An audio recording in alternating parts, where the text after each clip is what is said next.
Bonjour à tous et bienvenue dans votre journal des produits de bourse de l'Obstat du mardi 8 janvier. Paris débute la semaine en légère baisse. Le CAC 40 lâche 0,68% à 3704 points.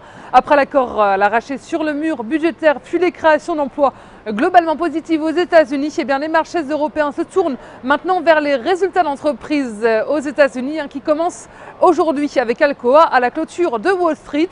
Sur le front des valeurs du CAC, les financières finissent en haut du tableau. Crédit Agricole gagne 3,54%, Société Générale État plus 2,73% et BNP Paribas est en hausse d'1,86%. A noter également le fabricant de semi-conducteurs ST Microelectronics sort du lot à plus 2,44%. Outre-Atlantique maintenant, Wall Street clôture dans le rouge en fin de séance avec un Dow Jones en recul de 0,38%, un Nasdaq à moins 0,09% et on est à moins 0,31% pour le S&P 500.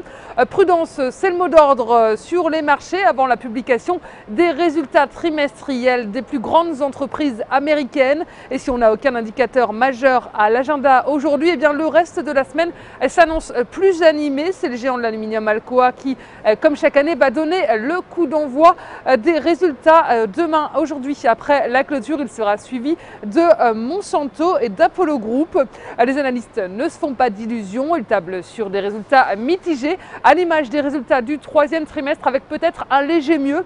En attendant, les négociations budgétaires américaines sont mises en suspens, même si les sujets d'inquiétude persistent. Et si on fait un tour du côté des valeurs pour terminer, à noter hier, Bank of America a accepté de verser avec 9 autres banques américaines 11,6 milliards de dollars pour régler l'affaire sur les prêts hypothécaires à risque vendus avant la crise des subprimes. Côté change, l'euro est à 1,31 $ et le pétrole WTI grappille 0,03% à 93,21 $.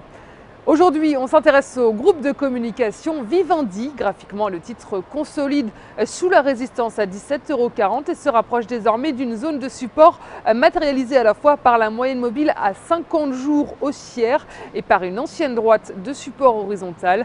Tant que le support à 15,90 € n'est pas enfoncé, le biais reste haussier avec comme cible les anciens points hauts à 17,40 € et 18,10 € en extension.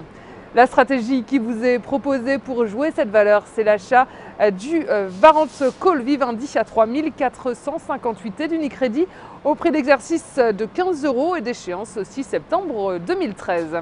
Voilà, c'est tout pour aujourd'hui. On se retrouve demain et très bonne journée.